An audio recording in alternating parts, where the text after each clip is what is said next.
선생님, 안녕하세요. 여러분, 안녕하세요. 전 헝가리의 수학자인 에르데시입니다.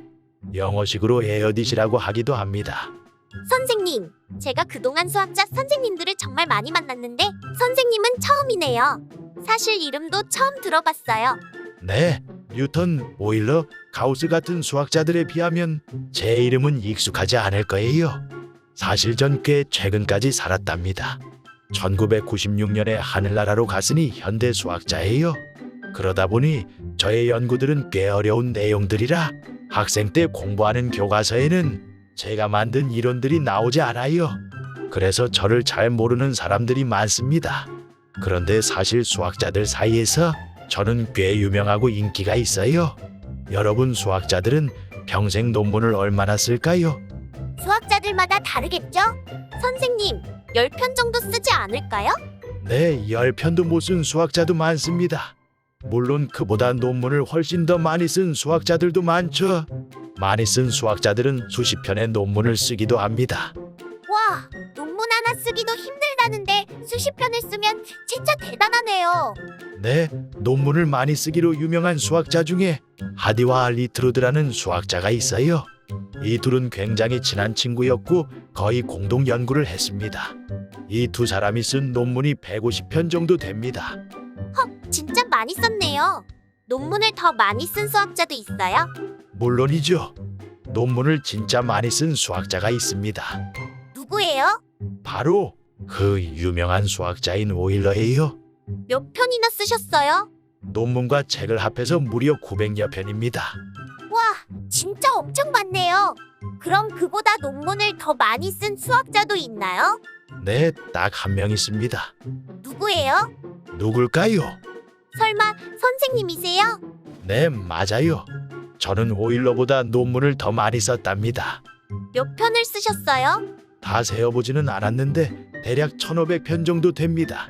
헐, 말도 안 돼.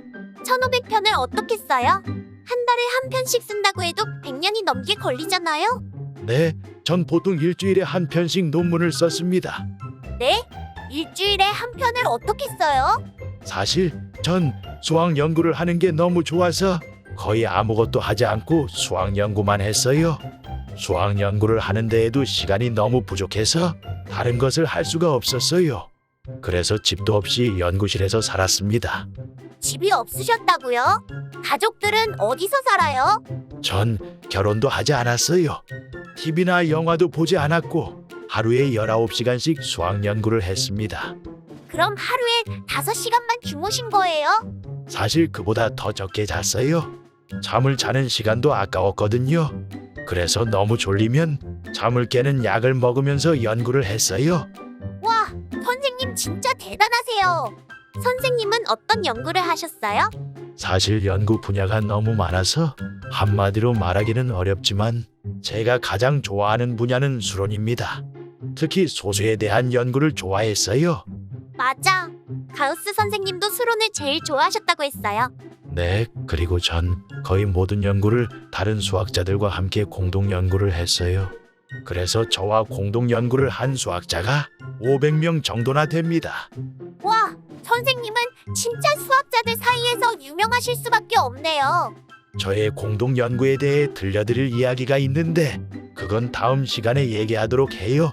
시간이 많이 지났으니 우리 책에 나온 내용을 공부합시다.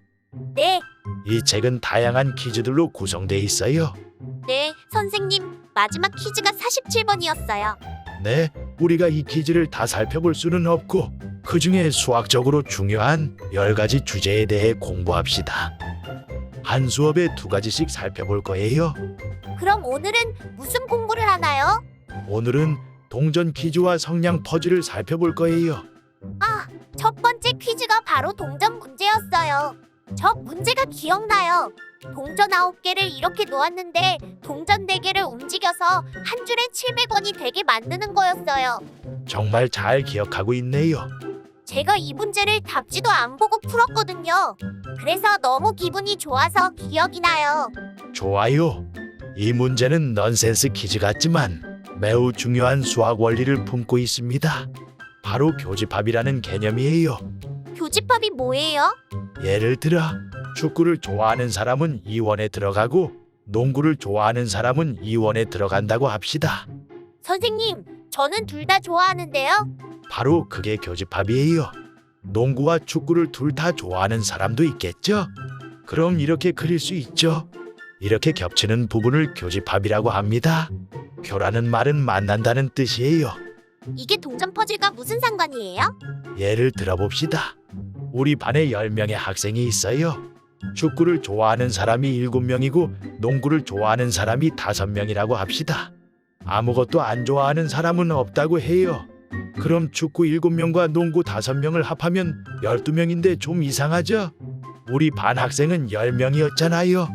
에이, 그건 당연히 저처럼 둘 다 좋아하는 사람이 2명이니까 그런 거죠. 좋아요. 그게 바로 동전 퍼즐의 핵심입니다. 우리 동전 문제를 볼까요? 동전이 총 몇 개 있죠? 9개예요. 그런데 한 줄에 700원씩 놓아야 합니다. 만약 그냥 700원씩 두 줄을 놓으면 얼마죠? 1,400원이죠. 그런데 900원밖에 없잖아요. 그럼 겹치는 곳을 어떻게 해야 할까요? 아, 진짜 축구 농구 문제랑 똑같네요. 1,400원이 돼야 하는데 900원밖에 없으니 겹치는 곳에 500원이 있어야 돼요. 좋습니다. 그럼 동전을 어떻게 움직여야 할까요?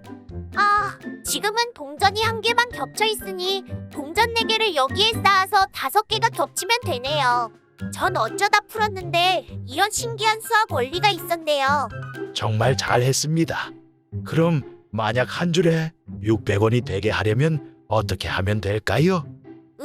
그럼 두 줄이면 1,200원이니 겹치는 곳에 300원이 있으면 돼요. 그럼 동전 몇 개를 움직이면 될까요? 겹치는 곳에 200원이 더 있어야 하니 동전 2개를 움직이면 되겠네요. 좋아요. 그럼 동전 2개를 움직여서 한 줄이 600원이 되도록 해보세요. 원리를 아니까 진짜 쉽네요. 동전 퍼즐은 다 해결됐어요. 네, 다음 페이지에 재밌는 동전 퍼즐들이 있습니다. 이 퍼즐은 동전 4개를 한 줄로 연결하는 퍼즐이에요. 이렇게 동전 16개를 배열하면 이렇게 10개의 선을 그릴 수 있습니다. 만약 동전 10개로 5줄을 만들려면 어떻게 하면 될까요? 선생님, 5줄이 되려면 동전 20개가 있어야 하잖아요. 동전이 10개밖에 없으니 역시 동전이 겹쳐지도록 만들어야겠죠? 너무 어려운데요. 동전을 먼저 배열하지 말고 선 5개를 배열하는 방법을 생각해 보세요. 그리고 선 5개의 동전을 잘 넣으면 찾을 수 있을 거예요.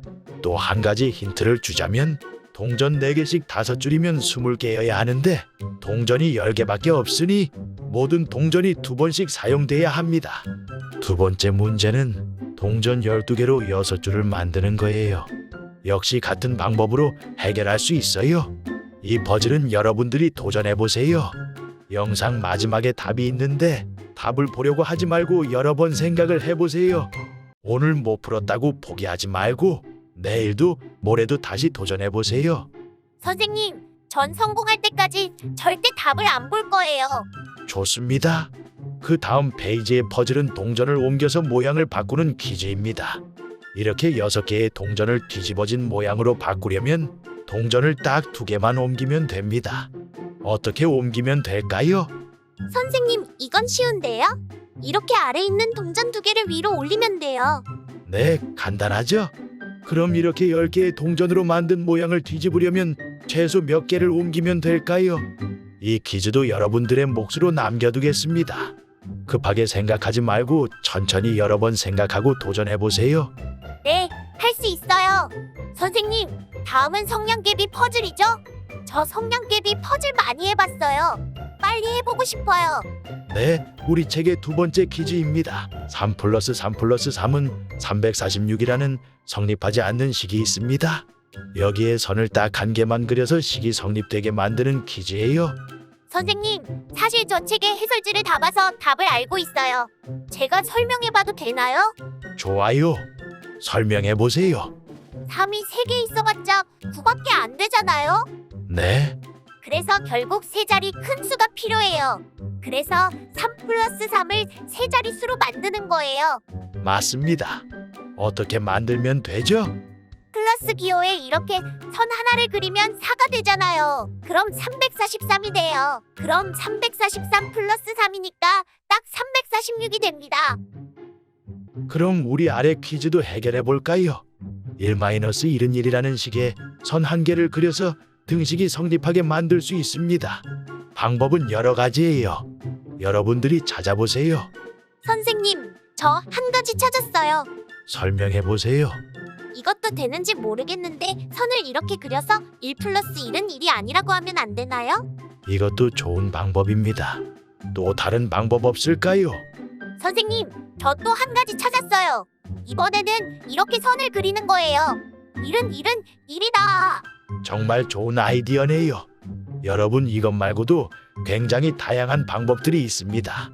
여러분들이 더 좋은 아이디어를 찾아내면 좋겠어요. 선생님, 또 다른 퍼즐 내주세요. 좋아요. 다음 페이지를 봅시다. 5 플러스 3은 6이라는 식에서 성냥개비를 딱 한 개만 옮겨서 올바른 식으로 만들 수 있어요. 한 가지만 찾아볼까요? 선생님, 저 바로 찾았어요. 5에서 성냥 한 개를 이렇게 옮기면 3 플러스 3은 6이 됩니다. 좋습니다. 그럼 아래 문제도 풀어볼까요? 6 플러스 4는 4에서 성냥 한 개를 옮겨서 올바른 식으로 만들어 보세요. 선생님, 이번에는 제가 설명해 볼게요. 좋아요. 이번에는 6에서 성냥 한 개를 이렇게 옮기면 0 플러스 4은 4가 돼요. 정말 좋은 아이디어예요. 이 방법 외에도 많은 방법이 있습니다. 여러분들이 더 다양한 답을 찾아보세요. 그리고 다음 페이지의 문제들도 해결해 보세요. 아까도 말했지만 잘 안 된다고 포기하지 말고 계속 도전하는 게 중요합니다. 한 가지라도 방법을 찾으면 정말 짜릿한 기분을 느낄 거예요. 그 즐거움을 느끼면 좋겠어요.